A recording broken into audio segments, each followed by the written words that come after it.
अध्याय 3 कर्मयोग। अर्जुन ने कहा, हे जनार्दन, हे केशव, यदि आप बुद्धि को सकाम कर्म से श्रेष्ठ समझते हैं तो फिर आप मुझे इस घोर युद्ध में क्यों लगाना चाहते हैं? आपके व्यामिश्रित उपदेशों से मेरी बुद्धि मोहित हो रही है। अतः कृपा करके निश्चय पूर्वक मुझे बताएं कि इनमें से मेरे लिए सर्वाधिक श्रेयस्कर क्या होगा। श्री भगवान ने कहा, हे निष्पाप अर्जुन, मैं पहले ही बता चुका हूं कि आत्म साक्षात्कार का प्रयत्न करने वाले दो प्रकार के पुरुष होते हैं। कुछ इसे ज्ञान योग द्वारा समझने का प्रयत्न करते हैं तो कुछ भक्तिमय सेवा के द्वारा। न तो कर्म से विमुख होकर कोई कर्मफल से छुटकारा पा सकता है और न केवल संन्यास से सिद्धि प्राप्त की जा सकती है। प्रत्येक व्यक्ति को प्रकृति से अर्जित गुणों के अनुसार विवश होकर कर्म करना पड़ता है। अतः कोई भी एक क्षण भर के लिए भी बिना कर्म किए नहीं रह सकता। जो कर्मेंद्रियों को वश में तो करता है, किंतु जिसका मन इंद्रिय विषयों का चिंतन करता रहता है, वह निश्चित रूप से स्वयं को धोखा देता है और मिथ्याचारी कहलाता है।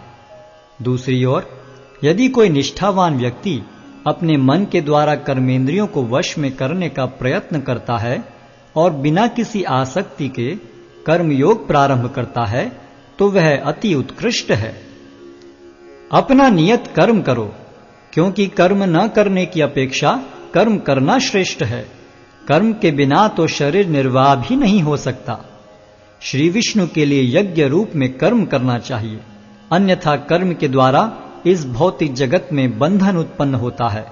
अतः हे कुंती पुत्र, उनकी प्रसन्नता के लिए अपने नियत कर्म करो। इस तरह तुम बंधन से सदा मुक्त रहोगे।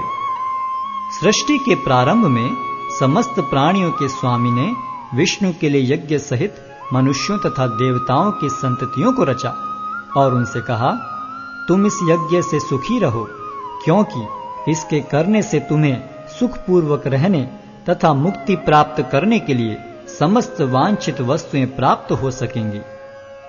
यज्ञों के द्वारा प्रसन्न होकर देवता तुम्हें भी प्रसन्न करेंगे और इस तरह मनुष्यों तथा देवताओं के मध्य सहयोग से सबों को संपन्नता प्राप्त होगी। जीवन की विभिन्न आवश्यकताओं की पूर्ति करने वाले विभिन्न देवता यज्ञ संपन्न होने पर प्रसन्न होकर तुम्हारी सारी आवश्यकताओं की पूर्ति करेंगे। किंतु जो इन उपहारों को देवताओं को अर्पित किए बिना भोगता है, वह निश्चित रूप से चोर है। भगवान के भक्त सभी प्रकार के पापों से मुक्त हो जाते हैं, क्योंकि वे यज्ञ में अर्पित किए भोजन प्रसाद को ही खाते हैं।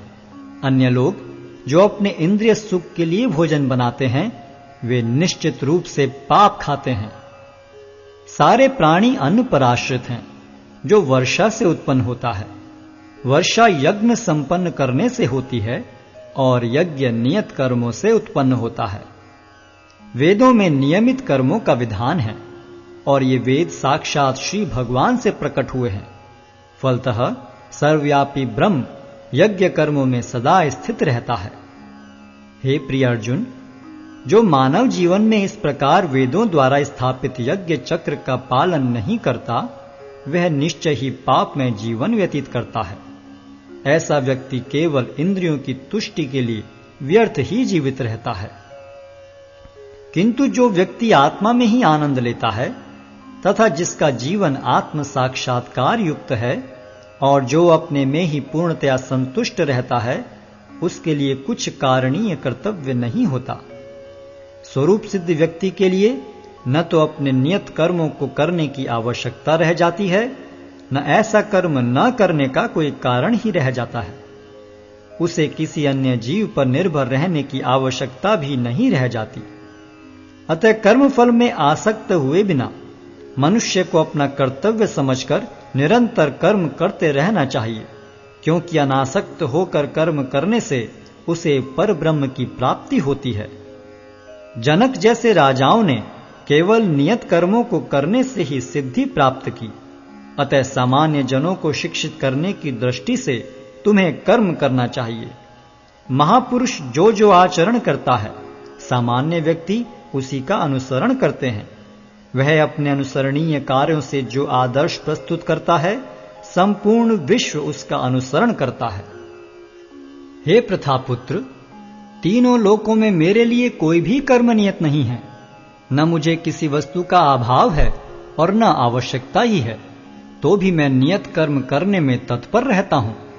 क्योंकि यदि मैं नियत कर्मों को सावधानी पूर्वक न करूं, तो हे पार्थ, यह निश्चित है कि सारे मनुष्य मेरे पथ का ही अनुगमन करेंगे। यदि मैं नियत कर्म न करूं, तो ये सारे लोग नष्ट हो जाएंगे।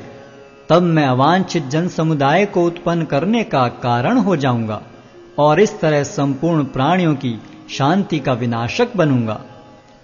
जिस प्रकार अज्ञानी जन फल की आसक्ति से कार्य करते हैं, उसी तरह विद्वान जनों को चाहिए कि वे लोगों को उचित पथ पर ले जाने के लिए अनासक्त रहकर कार्य करें।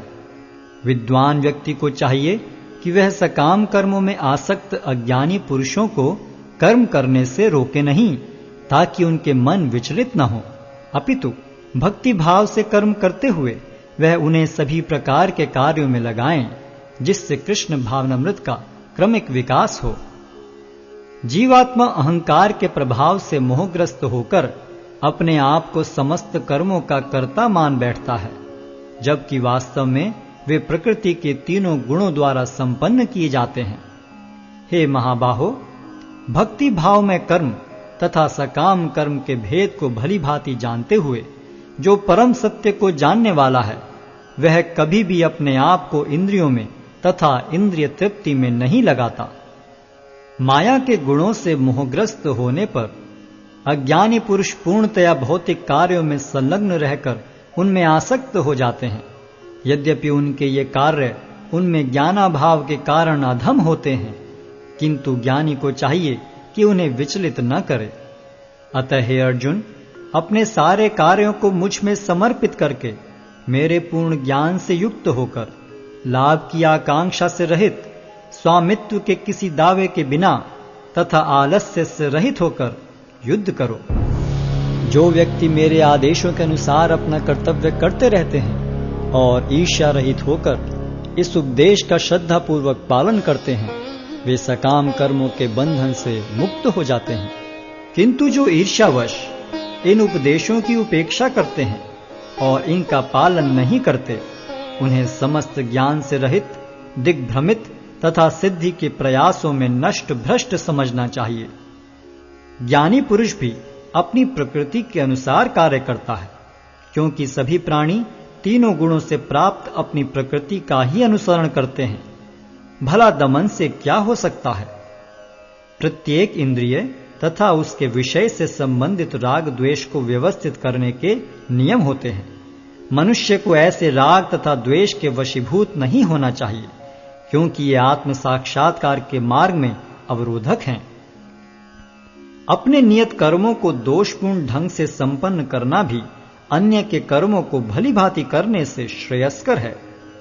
स्वीय कर्मों को करते हुए मरना पराये कर्मों में प्रवृत्त होने की अपेक्षा श्रेष्ठतर है, क्योंकि अन्य किसी के मार्ग का अनुसरण भयावह होता है। अर्जुन ने कहा, हे वृष्णिवंशी, मनुष्य न चाहते हुए भी पाप कर्मों के लिए प्रेरित क्यों होता है? ऐसा लगता है कि उसे बलपूर्वक उनमें लगाया जा रहा हो। श्री भगवान ने कहा, हे अर्जुन, इसका कारण रजोगुण के संपर्क से उत्पन्न काम है, जो बाद में क्रोध का रूप धारण करता है और जो इस संसार का सर्वभक्षी पापी शत्रु है। जिस प्रकार अग्नि धुएं से, दर्पण धूल से अथवा भ्रूण गर्भाशय से आवृत रहता है, उसी प्रकार जीवात्मा इस काम की विभिन्न मात्राओं से आवृत रहता है। इस प्रकार ज्ञान में जीवात्मा की शुद्ध चेतना उसके काम रूपी नित्य शत्रु से ढकी रहती है, जो कभी भी तुष्ट नहीं होता और अग्नि के समान जलता रहता है। इंद्रियां, मन तथा बुद्धि इस काम के निवास स्थान हैं। इनके द्वारा यह काम जीवात्मा के वास्तविक ज्ञान को ढककर उसे मोहित कर लेता है। इसलिए हे भरतवंशियों में श्रेष्ठ अर्जुन, प्रारंभ में ही इंद्रियों को वश में करके इस पाप के महान प्रतीक काम का दमन करो और ज्ञान तथा आत्म साक्षात्कार के इस विनाशकर्ता का वध करो। कर्मेंद्रियां जड़ पदार्थों की अपेक्षा श्रेष्ठ हैं। मन इंद्रियों से बढ़कर है, बुद्धि मन से भी उच्च है और वह आत्मा बुद्धि से भी बढ़कर है। इस प्रकार हे महाबाहु अर्जुन, अपने आप को भौतिक इंद्रियों, मन तथा बुद्धि से परे जानकर और मन को सावधान आध्यात्मिक बुद्धि से स्थिर करके आध्यात्मिक शक्ति द्वारा इस काम रूपी दुर्जय शत्रु को जीतो।